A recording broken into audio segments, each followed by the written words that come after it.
और इसी को बोलते हैं इक्विवेलेंट फ्रैक्शन। और इस फ्रैक्शन का हमें इक्विवेलेंट फ्रैक्शन लिखना है तो हम कैसे लिखेंगे, और ये दूसरा इक्विवेलेंट फ्रैक्शन हमें मिल गया। तो आज हम इस वीडियो पे सीखने वाले हैं इक्विवेलेंट फ्रैक्शन। तो इस वीडियो पे हम दो चीज़ें सीखेंगे। एक तो हम ये सीखेंगे कि इक्विवेलेंट फ्रैक्शन किसे कहते हैं, और दूसरा ये, फॉर एग्जांपल आपको दिया गया है 1/5 और इसका इक्विवेलेंट फ्रैक्शन आपको लिखना है। वीडियो को लास्ट तक देखिएगा, तभी आपको अच्छे से समझ में आएगा। और चैनल को सब्सक्राइब, लाइक एंड कमेंट जरूर कीजिएगा।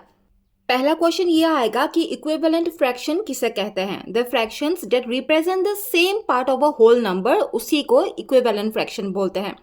अभी यहाँ पे दो एग्जाम्पल के थ्रू इस चीज को हम समझेंगे। मान लीजिए ये दो मेरे पास चॉकलेट है, ये एक पूरा मेरे पास चॉकलेट है और दूसरा चॉकलेट जो है ये थोड़ा सा बड़ा है, तो ये भी मेरे पास एक चॉकलेट है। फॉर एग्जाम्पल मेरे ब्रदर ने मुझे कहा ये जो चॉकलेट है, इस पूरे चॉकलेट का मुझे हाफ दे दो, लेकिन थोड़ा सा भी उधर उधर नहीं होना चाहिए, बिल्कुल आधा मुझे चाहिए। और जब आप इस चॉकलेट को इक्वली डिवाइड करेंगे तो इसको बोलते हैं इक्विवेलेंट फ्रैक्शन। फॉर एग्जाम्पल ये पार्ट मैंने अपने भाई को खाने के लिए, इसको मैंने बीच से ब्रेक किया, और ये पार्ट मैंने अपने ब्रदर को खाने के लिए दे दिया, तो फिर इसको हम बोलेंगे 1/2 और हाफ। यानी कि किसी एक पूरे चीज़ का, किसी एक होल ऑब्जेक्ट का जब हम इक्वली डिवाइड करते हैं तो फिर उसी को इक्विवेलेंट फ्रैक्शन बोलते हैं। यहाँ पे 2 मैंने इसलिए लिखा कि क्योंकि इसको मैंने दो पार्ट में डिवाइड किया है, इसलिए यहाँ पे मैंने 2 लिखा है। और 1 इसलिए लिखा है क्योंकि इसका हाफ मैंने उसको दे दिया है।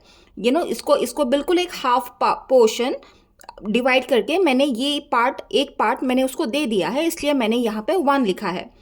तो इसको ही बोलते हैं इक्विवेलेंट फ्रैक्शन। इस चीज़ को हम और अच्छी तरीके से समझने की कोशिश करते हैं। फॉर एग्जाम्पल मेरे ब्रदर ने ये चॉकलेट खा लिया, मैंने भी खा लिया, अभी वो फिर से मेरे पास आ गया और मेरे पास में ये होल चॉकलेट मेरे पास है, और उसने मुझसे इस चॉकलेट का भी बिल्कुल हाफ पोर्शन मुझसे मांग लिया है, और इसका मैंने 4 टुकड़ों में इसको मैंने ऑलरेडी डिवाइड कर दिया है। फॉर एग्जाम्पल ये इतना बड़ा है तो इतना बड़ा चॉकलेट हम नहीं खा सकते हैं, तो फिर मैंने क्या किया, इसको हमने 4 टुकड़ों में बांट लिया मैंने, यानी कि 4 टुकड़ों में मैंने ब्रेक किया इसको। और इस पूरा चॉकलेट का अगर मुझे उसको आधा दे देना है, क्योंकि मेरे पास तो ये चार पार्ट है इस चॉकलेट का, 1 part, 2 part, 3 part and 4 part, 4 part है मेरे पास। तो इसका अगर मुझे हाफ उसको दे देना है तो ऑफकोर्स 2 पार्ट मुझे उसको दे देना पड़ेगा और 2 पार्ट मेरे पास रहेगा। तो मैंने ये आधा पार्ट उसको दे दिया, यानी कि इसका 2 पार्ट मैंने दे दिया और 2 पार्ट मेरे पास रह गया। और इस चीज़ को हम अभी कैसे लिखेंगे, हम इसको लिखेंगे 2/4, क्योंकि इस पूरे चॉकलेट में मैंने 4 पार्ट पे उसको ब्रेक किया था, तो इसलिए मैंने यहाँ पे 4 लिखा, 4 लिखा। और 2 पार्ट इस चॉकलेट का 2 पार्ट मैंने उसको दे दिया, यानी बिल्कुल हाफ मैंने उसको दे दिया, इसलिए मैंने यहाँ पे 2 लिखा। और इसी को बोलते हैं इक्विवेलेंट फ्रैक्शन। ये इक्विवेलेंट फ्रैक्शन नहीं होता अगर मैंने उसको ये 3 पार्ट दे दिया होता। फॉर एग्जाम्पल 1, 2, 3, ये 3 पार्ट मैंने उसको दे दिया होता और सिर्फ मैंने ये खाया होता। मैंने तो कम खाया, उसको तो मैंने ज़्यादा दे दिया, तो ये इक्विवेलेंट फ्रैक्शन नहीं होगा। तो फिर हो जाएगा आपका 3/4 हो जाएगा, 3/4 हो जाएगा तब, यानी कि 3 मैंने उसको दे दिया और 4 पार्ट मैंने ऑलरेडी ब्रेक कर दिया था। तो फिर ये इक्विवेलेंट फ्रैक्शन नहीं होगा, क्योंकि जब एक होल चीज़ का, होल ऑब्जेक्ट का जब बिल्कुल आधा पार्ट आपको लेना होता है, या फिर आधा पार्ट आप कैसे मेंशन करेंगे, उसको कैसे शो करेंगे, उसी को हम इक्विवेलेंट फ्रैक्शन बोलते हैं, बिल्कुल आधा जब होता है। अभी यहाँ पे और एक चीज़ सीख लेते हैं।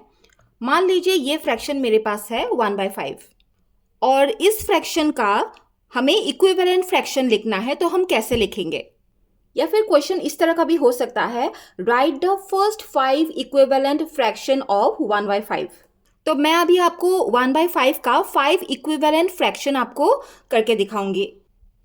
यह हो गया नंबर 1, इसका हम इक्विवेलेंट फ्रैक्शन अभी बनाने वाले हैं। तो हमें क्या करना पड़ेगा, ये जो डिनोमिनेटर है इसके साथ हम एक ऐसा नंबर मल्टीप्लाई करेंगे जिस नंबर के साथ में हम 1 को भी मल्टीप्लाई करेंगे। मैं यहाँ पे 5 × 2 एंड 1 × 2 करती हूँ, तो फिर मुझे यहाँ पे आंसर मिलेगा 10 and 2, 2/10। एक मुझे ये मिल गया। ठीक है, क्योंकि कोई भी नंबर हो सकता है, कोई भी आप कोशिश कीजिएगा कि स्मॉल नंबर हो। पहले स्मॉल नंबर से मतलब आप स्टार्ट करें, ठीक है। तो 5 को अगर मैंने 2 से अगर मल्टीप्लाई किया तो मुझे 10 मिला, और 1 से हम सेम नंबर के साथ पे यहाँ पे अगर हमने 2 से अगर इसको मल्टीप्लाई किया तो यहाँ पे भी हम 2 से ही इसको मल्टीप्लाई करेंगे, तो इसका आंसर मिला 2। तो सेकेंड अगर आपको अभी और एक लिखना है, फॉर एग्जाम्पल आपको और एक चाहिए, मैंने बोला था आपको, ठीक है, मैं यहाँ पे सिर्फ 3 ही दिखाने वाली हूँ, ओके, बाकी आप खुद कर सकते हैं। 2 से एक बार हमने मल्टीप्लाई कर लिया तो 2 से अभी नहीं करेंगे, हम 3 से कर सकते हैं, 5 इंटू 3। और यहाँ पे भी 1 को हम किससे मल्टीप्लाई करेंगे, 3, सेम सेम होना चाहिए। तो फिर आंसर आएगा 5 इंटू 3 15, 1 इंटू 3 3। और ये दूसरा इक्विवेलेंट फ्रैक्शन हमें मिल गया।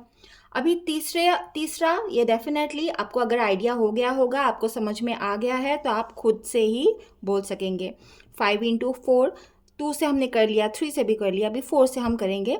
5 इंटू 4 एंड ऑफकोर्स 1 को भी हम 4 से ही मल्टीप्लाई करेंगे, तो हमें आंसर मिलेगा 20/4। 5 इंटू 4 20, 1 इंटू 4 4, 4/20 इसका आंसर है। तो हमने अभी 3 ही निकाला है, और बाकी जो 2 रह गया वो 2 आपको मुझे कमेंट सेक्शन पे लिख के देना है कि 2 और इक्विवेलेंट फ्रैक्शन 1/5 का क्या हो सकता है। आई होप आपको इक्विवेलेंट फ्रैक्शन समझ में आ गया होगा। अगर समझ में आया है तो लाइक शेयर कमेंट ज़रूर कीजिएगा। Thank you.